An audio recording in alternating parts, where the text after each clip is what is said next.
ụmụnne m unu hụkwarechi nwanne ọdụ wee banọ awụchachala m eye ụmụnne m ụwa anyị nọ n'ime ya nwere otu ọrụ Chineke nwere reason o jiri kee ihe nọ mmadụ n'ahụ ya wụrụ abụọ abụọ ihe niile nọ mmadụ n'ahụ abụọ mkpụrụ anyị ya abụọ onwere ime ya abụọ ikpere ma ọ na-abụọ ihe niile abụọ abụọ aka abụọ kwa abụọ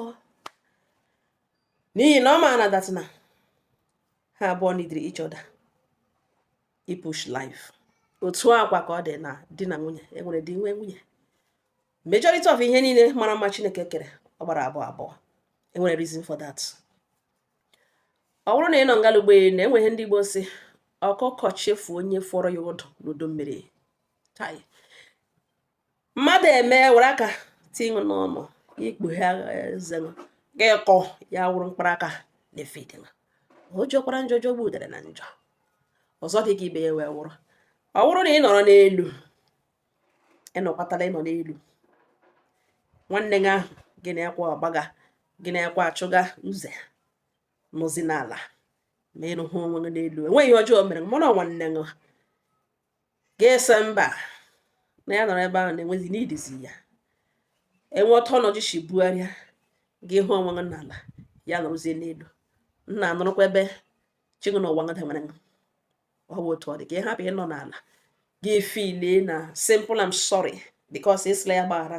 automatically ya bịa dowakwa dogote gị n'elu no man is an island enwe onye denwere ibe akwa enwe onye denwere ịchị ọchị enweghị onye denwere akụ na ụba enweghị onye denwere mgbe ga-esi mba na ọ dịrịla gị na mma na nwanne gị abịaghị enweghị ihe eji eme ya wụrụkwa nwanne gị mere gị ihe ị ga-echeta na ihe o mere gị ihe ọma na nwanne gị a makwatere gị mgbe ọ na-ara gị na gị na nwanne gị a ọ nọrọ arụrụ jere jere nweghị ọjọọ mere gị ma at least ya nwa mere gị ihe ọma ị ga-echeta one or two ihe o mere gị na nwanne gị by right ịnọkwatala ya nwa onye mbụzi ị kwesịrị icheta ga-eso mba na onye ọbụla shut yourself hello ebugharị ọnọdụ gị hụta onwe gị na nkọ sọtọkwa onwe gị ana m otu nwanne anyị nwoke akpọ m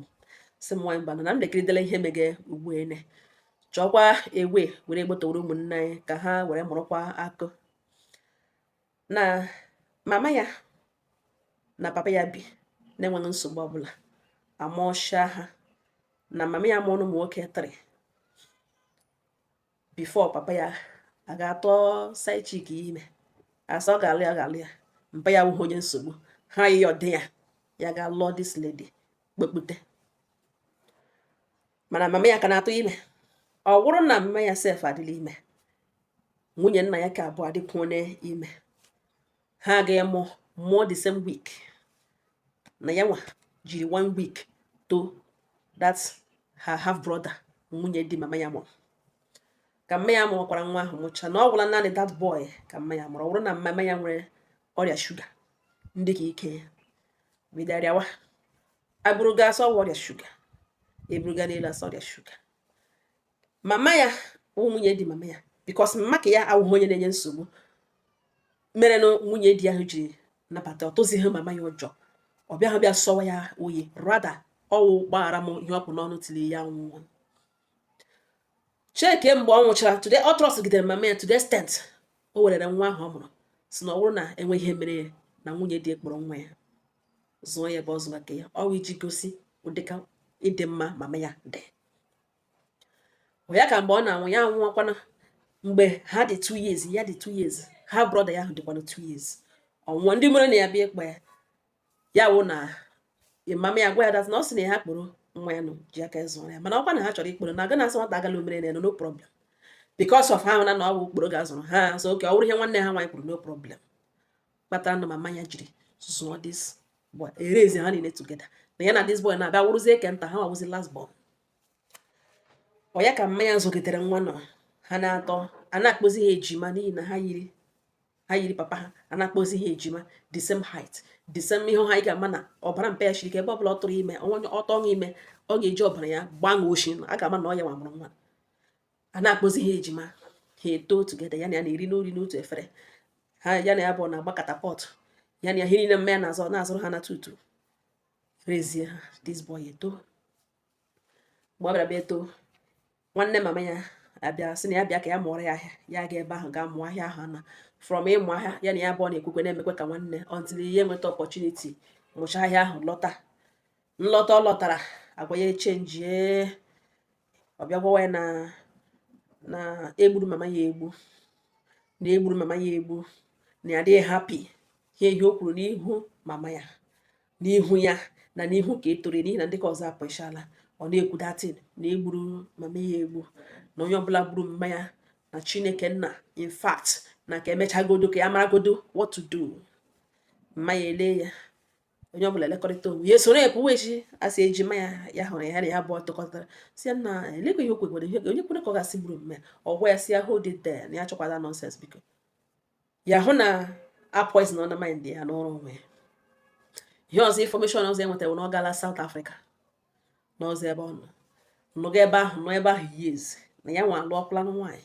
na-eme biznes ya na ya bi Port Harcourt na-eme ọfụma na Chineke ịgọziri ya gọzie ya n'ụdị ọ dị ukwuu and otebe aka Jehova meghere ya ụzọ. Mana nwanne ya nwoke anụ South Africa na-alọta na-apụ ọlọta ọpụọ ọlọta ga na-anọ na hotel na ha ngagharị zụọ ala n'ofu ebe 5 plots of land ọsọ ga ebe ọ ga-arụ ụlọ. Mana ọ nọmiri aka na South Africa before ya lọta zụta ala ahụ ọ zụrụ na South Africa. O nwechara ụlọ di ya lụọ nwaanyị South Africa. Mgbe ọ lọtara okpo nwaanyị onye ọcha elu ya na ya abụọ na ha ngagharị ga na hotel okwe na-abịa detazi ụlọ ha sef rumu ka ọbịa ebe ahụ kwe ha abịazide ya na-anọzi ama ama na-asụzi ka ya rụọ ụlọ n'ebe ya zụrụ ala ebe ga na-akpọ famili ya aga. Ọ na-agbasi fa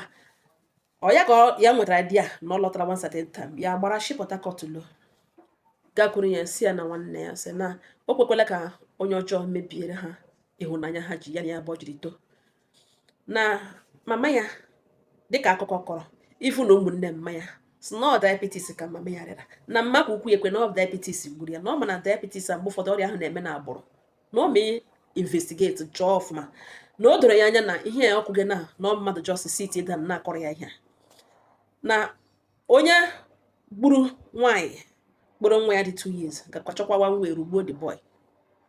na mma ya wụ onye na-enye nsogbu na ọgba na ọ ga-apụta si that na ya trọs hụ na ọnwụ mme na ọnwụ nwụchie na ọ chọ ka ha ṅụ iyi na ha ga-aṅụ iyi nwụrụ ihe iji prove ore na aka ha dị ọcha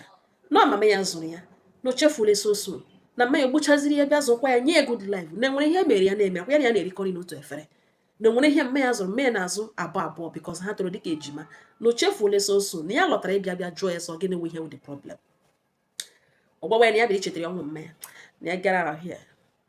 ya elege the level of arrogance ya tọnụ decide ya na ọ dịla ka ọ ga-adị ya lawa laghachi ebe ya bi.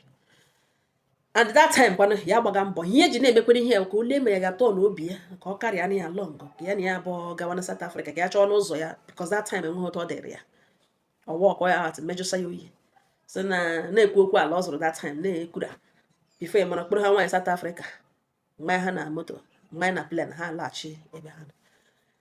na ala anọ tụrụ developụzighị ya ọlọtazie naanị ọlọtazie na-eme nglozi with big boys ndị kpatara ego n'obodo ha n'ebe a ka ọ na-egezi emezie mee ekurura buru moto lo ya na-ekuru aga biri na hotel ala anọkwa n'ọsọ ya zụrụ tigwe ya blọk mba ya elo ya ekechagbo nwuchie tigwe ụlọ ntị na-egazi na ụlọ ndị ka big boys na ebe a ka ọ na-ege buzo oke moto ya na-aga ya na ha na-eme nglo ihe anya o megidere ka ahụ anya na-elekwe ruo mgbe o ruru Chineke nna ya za ya ehiti ego kụta ego na mbụtọ lọtakwanụ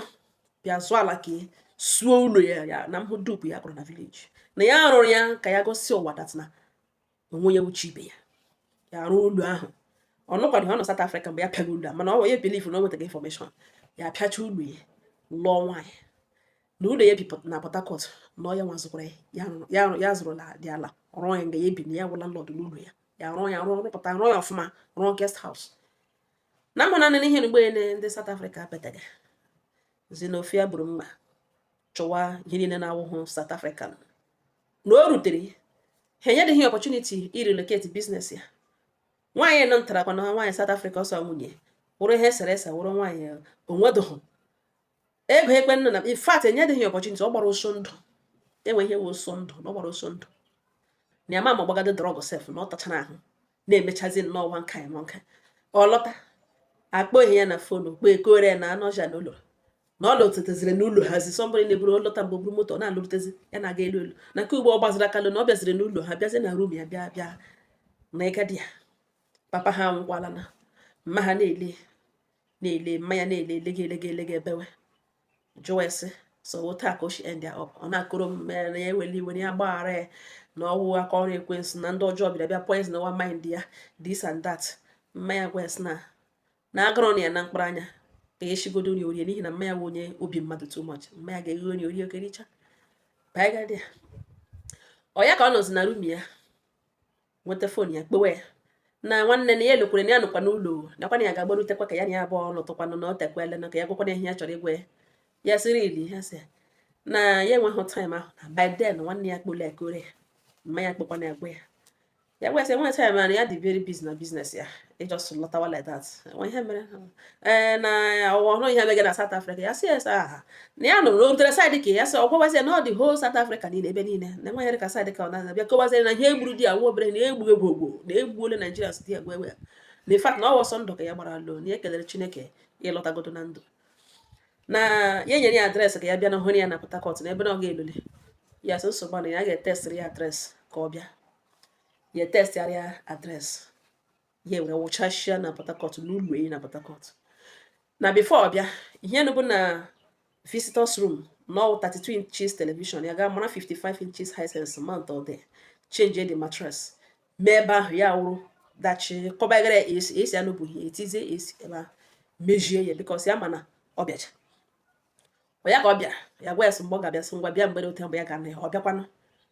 ejinye rum ahụ ọbagaja na-eti nna nwanne Chineke mekwere nye ya nna nwanne ha n'ụwa ka onye gburu onwe ya ụwa ka nwere ọtọ ọ dị ya na-ekwu n'obi ya na ọ ka karịa mma na ọ ma na ụwa ka nwere ọtọ ọ dị ya ejinye dapụ na ọ na dị rum nọrọ di ya gwa nwunye n'ihi na nwunye mmadụ histri ya kọchara nwunye shie ya gwa nwunye ihe ọ ga-eme na ya gbakwala ya okwu ishi ezigbo nri nye ya erijucha afọ esi na-ekwo ebe niile Chiehure nọ n'ọkọt n'ihi na ọ bịara ihe na the visitors room Chiehure nọ n'ọkọt ya jụwa sọ ọ gaghị abịa lawa na ya chọrọ ịgawa biznes ọ gwa ya na ya chọbeghị dịkwa shọm ya ga-alalikwa ahụ na ya ga-anọzi ihe ya chọrọzi ihe ya ga-eme na ya etinye ya na biznes ya gwa ya si no na ọ gaghị ihe spendkwa night n'ụlọ ya again na ya bịa ka ya gakwọrọ ụgwọ hotel for 3 days ọ nọcha ebe a ya gakwa ụgwọ ma rie ọ ga-eri ma gịnị na ọ nọcha ebe a nwetacha onwe ezuchi ike oshi ebe ahụ bọcha lawakwa vileji ọ gawa n'ihe ọ chọrọ ịga mana ọ bụrụ na ịbịa n'ụlọ ya na ịga n'ụlọ na ọ dịghị welcome ọrịa wee sị ya biko na ya gbaghara na eji Chineke narịọ na ebiko gbaghara ya kpọwazie aha ndị ụmụ nwoke obodo ha edalimen 2 ya ma ihe ewu ihe eji mara ha na ọkwa ndị a jikwere kpokete gwa wee sị ọ takwara ọmakwa na nne egburu ya egbu na ọha makụgara ihe niile na ihe mere na nwata na the fact na azụrụ ya pụtakwa na ahụrụ ya n'anya na ọkwa eji na ndị a gwara ya lot of things ugbu a na ọ gbara aka ọchalụ ihe eji akụga data maka ochi South Africa lụ ya chọrọ ha ego na ọ ya ruru ha nso ha kpoo ya gawa nọrọ ọdụ bido gawa kpatara na o ji n'ọhịa ha kwuru ọwawe ya ha gwazie na the woman zụrụ ya reziri ya from 2 years tiri ya awọ mmadụ ọsọdụ na ndụ mmiri na ọ bụrụ na ọsọ ndụ mmiri na ọ ga-ekweta ike that village ebe o toro ya na ya bụ otoro ka mmadụ na that village gwagazi ya na egburu mmanya egbu onye gburu egbuchazi ezozie ya nye ya ndụ nye ya life ọjọọ hese ya emechaa gwa ya sị na ọ bụpụta okwu apụta plan ka a ga nwụra ya ike kill ya this doubt bata n'ime ọnụ ha walk ya out na o chefuru ihe ọ gwara ya mgbe ya gwara ya na ya na-eme isi ya o chefuru ihe ọ gwara na ọ gwara ya data na otu ugbo eshi eme isi gị na otu o si eme isi gị ndị ara niile nọ n'obodo ha na village ụwụ nwanne ha ndị obodo ha gbagara na eshikwa otu eme isi gị ha ka nwere ihe ya hụrụ bido eme isi wee ma ọ okwu ya gwara ya na-enweghị ike ichefu na ya sịghị ya enyeghị adreesị bịa n'ụlọ ya ka ya na ya bụ ka ya karịa ya lọngọ bịa menwere ya neti no na ya kpere ka ọ bịa ka ya dọọ ya ọdụ na ọka na time agabere ya na the downfall of a man awụghị the end of his life ma ọ bụrụkwa ma ọ ga-ebili na ọ ga-ebili ma ọ bụrụ na ya onwe chọrọ ibili na ọ ga-ebili so that o bilie ya eji aka eme gịnị tọọ onwe ya ọdụ ma ọ bụrụ na ihe ọkọ gaghị etinye na business this and that na ọ gaghị awụ ọkụ na ọ ga-abịa la ọ ga-spend her night n'ụlọ ya na ọ ga-abịa lawa na village ga hustle bido were ikpere wụọ ya n'ụkwụ n'ebe si ya biko na ihe biko na o chetakwa na ọ wee ji mee ya gwa ya sị na ihe o ji akọ ihe a na onye webụrụ izo meta ego aka gbapụ hapụ Naijiria lọta ọfụma enwe bụrụbe moto lọta before ya wụrụ moto no less than 15 million ọ na ha ya moto ndị aha ya sọ nwe ihe ya ga-abịa kwuo echara ebiko ọ na-ebu moto lọta na cruise with big boys na ndị enyi ya ndị ahụ ya na ha na-ekwe akọwali that time akọ were ga na-aga apịa klọb n'ebe ebe ha nọ na ha anaghị epikizi kọl ya na ebiko na ya nwanne ya biko gbaghara ya na ebiko ya gwa ya si ya mere na enye nwere ike ime ya nabatara nye eri ya erie na ihe ọma ya ga-emere ọkwa ndụmọdụ n'ụgbọelu ya tụga mana ofe irize na ya nyere handshake ọ chọwazie ngọta obi na ọ ga ya na-achọ ya chọghị ngọta obi na ihe nyere na handshake dokwana ya ọdụ na life ya end na enwe ihe mere na ọ ga-agaghachi bak ga shọt onwe na ọ ga-ebili no doubt so that o bilie ya ghọta na ụwa na ọnwe otu ọ dị na ihe ọkọga ugbu na enwe ihe ga-eme ka o spend the night n'ụlọ ya na again na ọ kọchara akwụkwọ erikeri bịawakwa ebe again na ndị nche gbokwa ya ọ ya ga ripọt ọra ha na ọ ga-echikwa na police station ala na ọ bịakwala nụ bikos ọ mara n'ụlọ echi ya bịa kọrọ ya kpamkpam na adị sekuriti ebe a dịkwa tait ihe sị ka ya gwakwa na ọ bịa banye moto ka ya ga-ekpoga ya na họtel ga tige na họtel ebe ọ ga-erilas for another 3 days na ya ga-ahapụ ya n'ụlọ ya nga n'ugbo na gawa biznes ya ọ dị pọsịbụl na ya ga-ehemele ụdị ihe ka na o wete mgbe ọ bịara hụ na ya dị serious ọ bagara ya moto ya ga lọjụ ya kwụ ụgwọ hotel room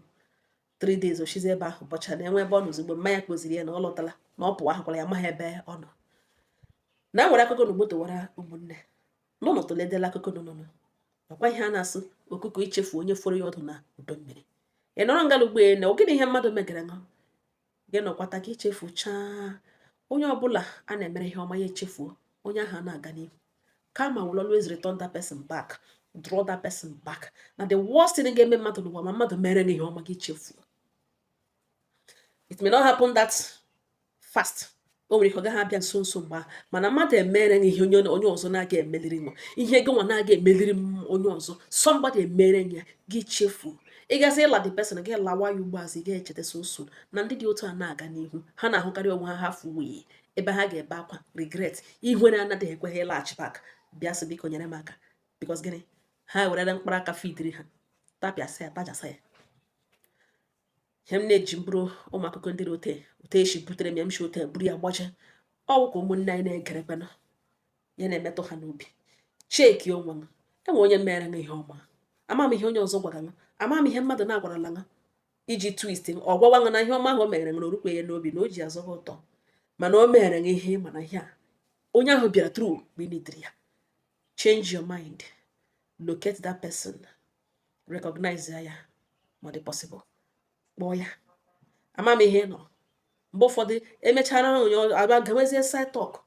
a ga-ejide n'aka sọ jikwara eme ka enwe ike megịrị gbaa agala agba cheta ihe ọma mmadụ mere ma iji ha return mee appreciate ọ dị very very important ụmụnne m ọgọ ha na m n'ọnụ udo dịrị unu